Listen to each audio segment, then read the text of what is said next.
DSA one UGA fan rant and opinions. I've been trying to find time to make this video, and there's some things I want to speak on right quick. The last few games, I remember before the actual last few games, certain people were saying Ringo is not that good of a corner. He gets burnt a lot, and and he's not that big of a threat on the defense. I end up seeing at least 2 games that I can remember of this season where he has had exactly that happen to him. But the crazy thing about it is when he had those things happen, he messed around and got an interception, I think both times, or he broke up a big play multiple times in a game to, in a sense, make up for those lackluster performances in the game where he got toasted. And I still think he's a good corner, but I was just realizing that myself after actually having a chance to see it and notice that's what had happened. And I didn't want to believe it per se at the time that I read those comments from other fans from other teams that watch Georgia like I watch other teams, but I'm not too really locked in on everybody's name and their position. I just look at what a specific player is doing, seeing how they perform and things of that nature. But I wish I would have took some notes down so I could remember what I really wanted to talk about. But that was one of the main ones that I had an issue with. And it's not an issue because it wasn't true or they were hating. It was literally telling the truth. So, I mean, I give credit when it's due on that. But when it comes to this playoff situation, Tennessee has the hope that Georgia knocks off LSU and 3 or 4 other teams lose, and hope some of these teams that have 2 losses don't become conference champions and get in. Oregon, they lost to Washington, and I was expecting them to stay with their 1 loss but undefeated in conference play until the Pac-12 championship. So if Oregon can possibly hold on and beat Utah and possibly face either Utah or USC, they might have a chance to still get in. Tennessee still has the hope, and then has the hope for Clemson to get knocked off, because I think they got 1 loss by Notre Dame. Clemson to get knocked off, but then that would put a team that I don't remember even mentioning, was University of North Carolina. They can possibly get in because they only have 1 loss, and they'll be seeing Clemson in the ACC championship. So they got a chance to get in over a 1-loss Tennessee.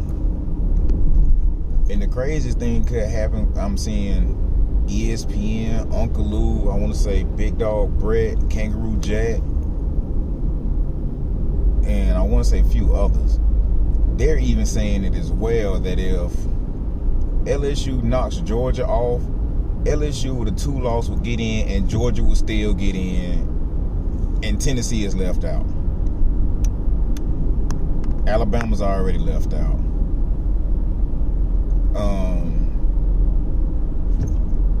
I can't think of who else could possibly be left out. Like maybe a TCU, if they lose, they get left out. They fall from 4. That will slide Tennessee in. But then, depending on how that works, you might have a 1-loss Michigan or Ohio State that can still possibly get in. So Tennessee, you in trouble. You're going to have to hold for one of those 2. Between Michigan and Ohio State, if either one of them lose, whoever makes it to the Big Ten championship will have to lose again for y'all to get in. And it would be on the flip side of if Georgia was to be going through that exact same thing. I would be feeling the exact same way these Tennessee fans are feeling, pulling for another team, hoping that 5 of them could get knocked off within the next 3 weeks so we could goddamn get into the playoffs. I would seriously be hoping for that to happen. Because it's frustrating being on that side and looking at the BCS era. It has been plenty of seasons I would be sitting there watching Georgia like starting the top 10, possibly fall out, or starting the top 5 and possibly fall out. I'm hoping all these other teams lose so Georgia get a chance to go to the BCS. Just to get picked or actually overlooked for a Oregon or a Ohio State or a Clemson, or can't really say Alabama because they actually had a tough schedule at that point in time. FSU and Auburn, when we should have killed Auburn and Florida that year, but I think Mark Richt was the coach at that point.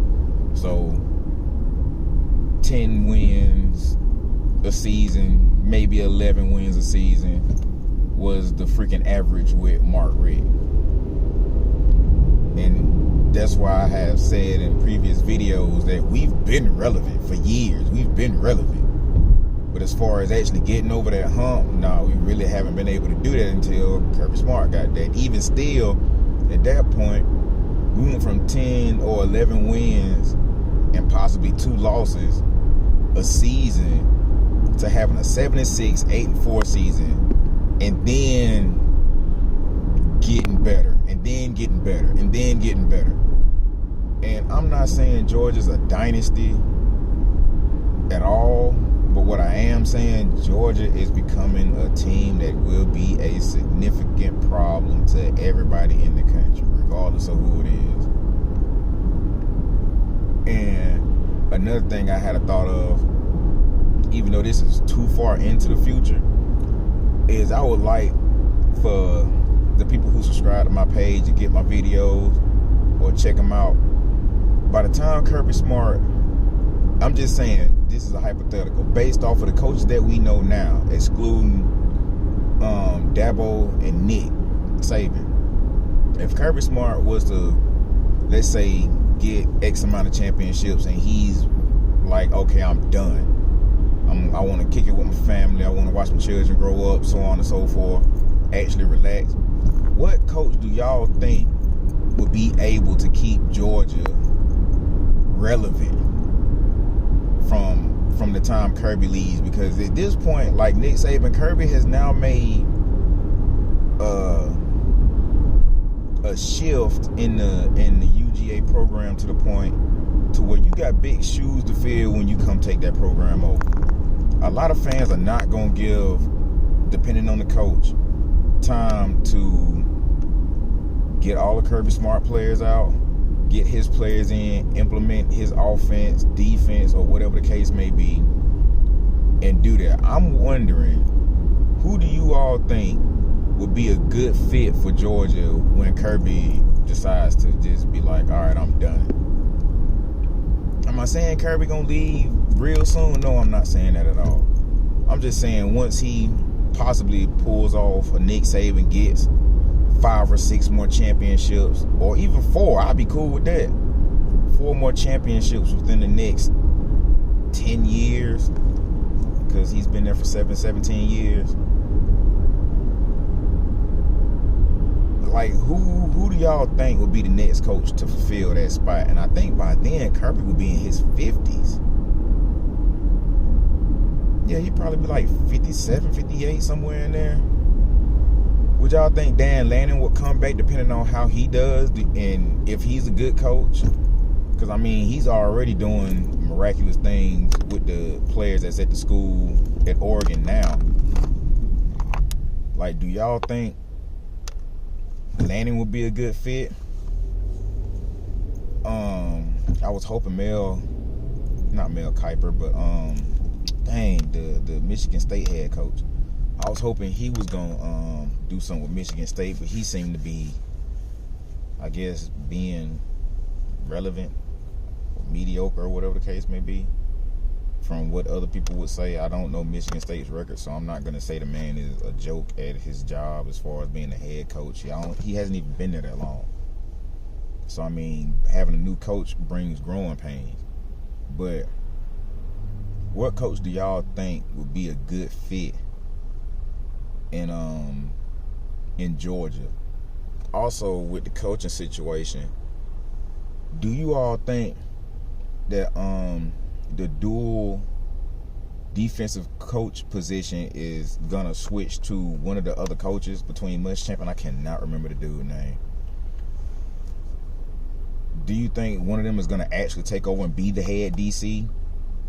And also with Monken, because everybody was, well, not everybody, but a lot of people was hinting that Monken is gonna go to the NFL in like 2 or 3 years. I think this is his second year, maybe his third. I think this is his second year. No, I think this is his third year. And Monken should be kept, which I do like Monken. I would like for him to stay. But in a sense, with people throwing rumors out there, and I'm looking at it as in Bobo was brought back to Georgia for a reason. So are there possible talks that Monken could possibly be saying, all right, I'm trying to go back to the NFL, if he hasn't already been getting calls and we haven't heard about it yet? And if that's the case, do you all think Bobo has learned enough, which I seriously doubt, he's just got there this year, but do you think Bobo will pick up enough information to make the offense as potent as it is now, and possibly make it even a little better, depending on how that work out? Because I'm looking in the longevity side of things with the coaches. Because I mean, we got another nice class coming in as far as recruits go, and Kirby's not going nowhere as of right now. Monken's not going anywhere as of right now. Bobo and Muschamp not going anywhere as of right now. And a lot of people saying Nick Saban is on his way out. I seriously doubt that. Nick gonna probably come back next year and have a serious and be a serious threat. It's gonna probably be Georgia and Alabama again. Outside of this year, Georgia and Bama playing for the SEC championship and possibly for the national championship. Because if LSU puts up a fight and lose to Alabama, and then Georgia puts up a fight and lose to Alabama, depending on how that go, it'll probably be Georgia and Alabama again. Because Alabama got Tennessee number and LSU number, and they not gonna let that go like it has happened this year. Lost to A&M last year and Georgia, then it turned around and lost to Tennessee and not Ole Miss. It was Tennessee and Tennessee and LSU. So people think that Alabama is slipping or falling off because I'm hearing about two of their coaches, O'Brien and I can't remember the other guy's name.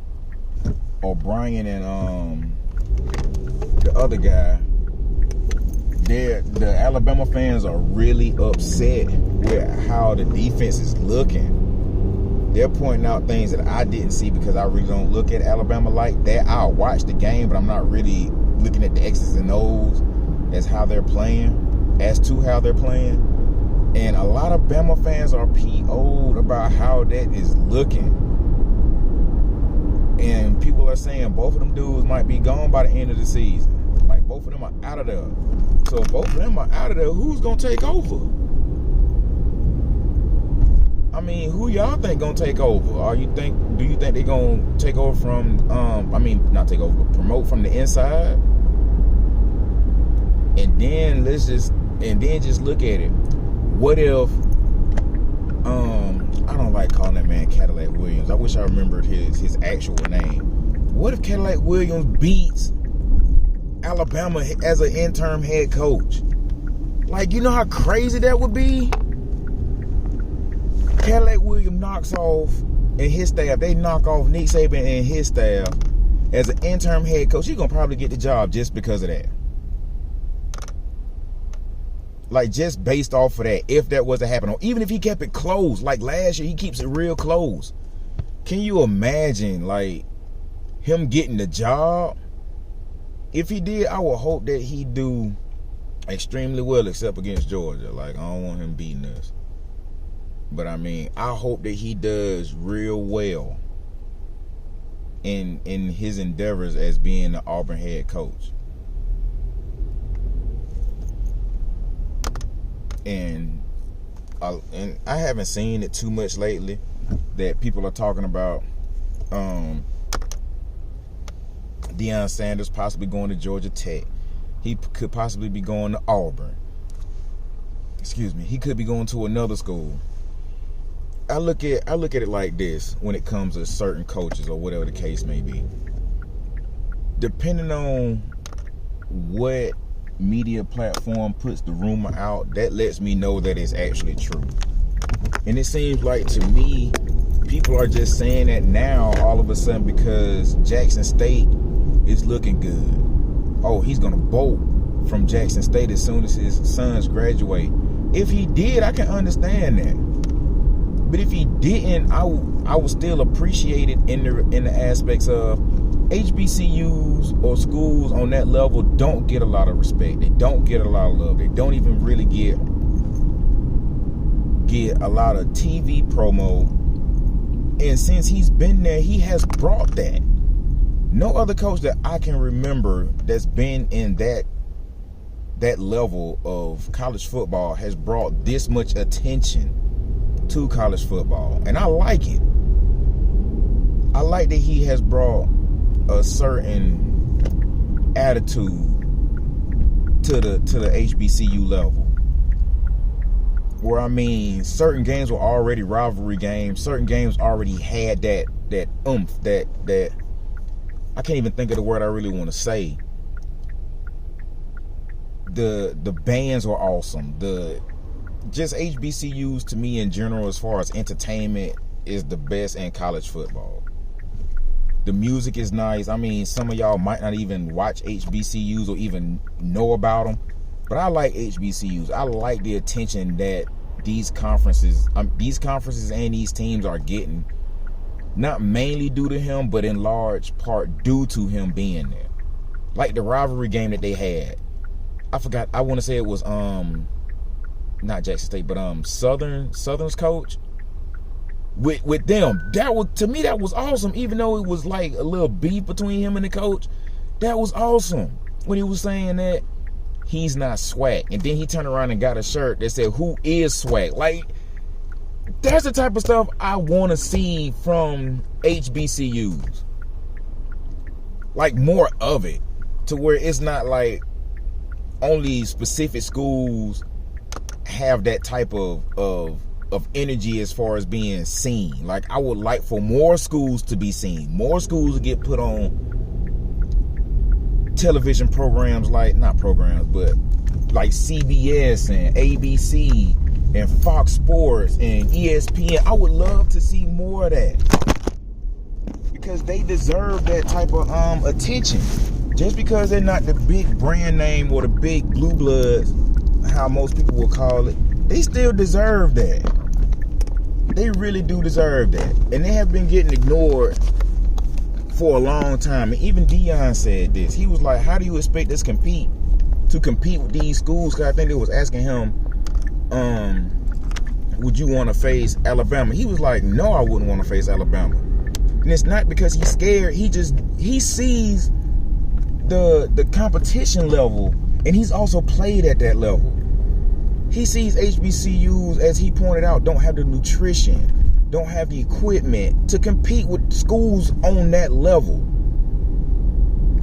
And I'm saying it in this aspect that he's not going to set his boys up for failure. No coach should set them boys up for failure.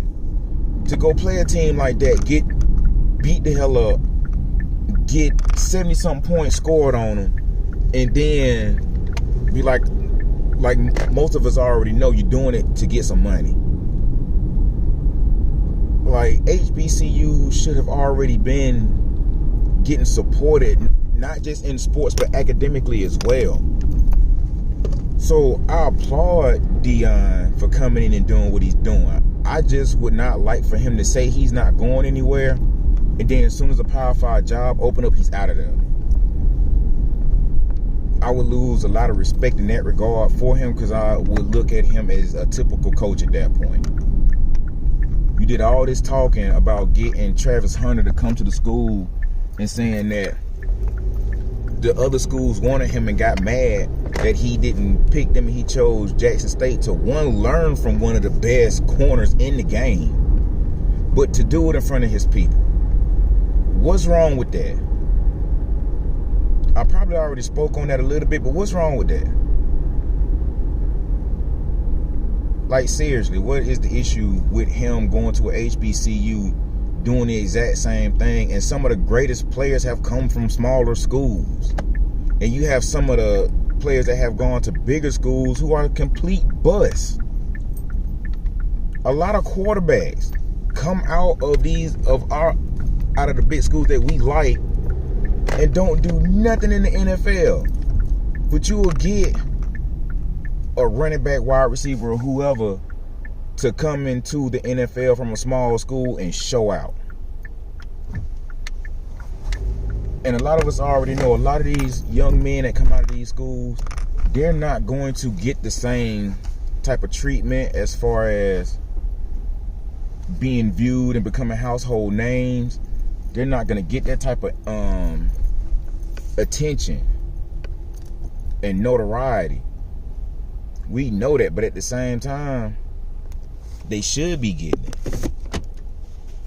This is DSA 1 UGA fan rant and opinions. Might be coming up with a part 2. I'm out.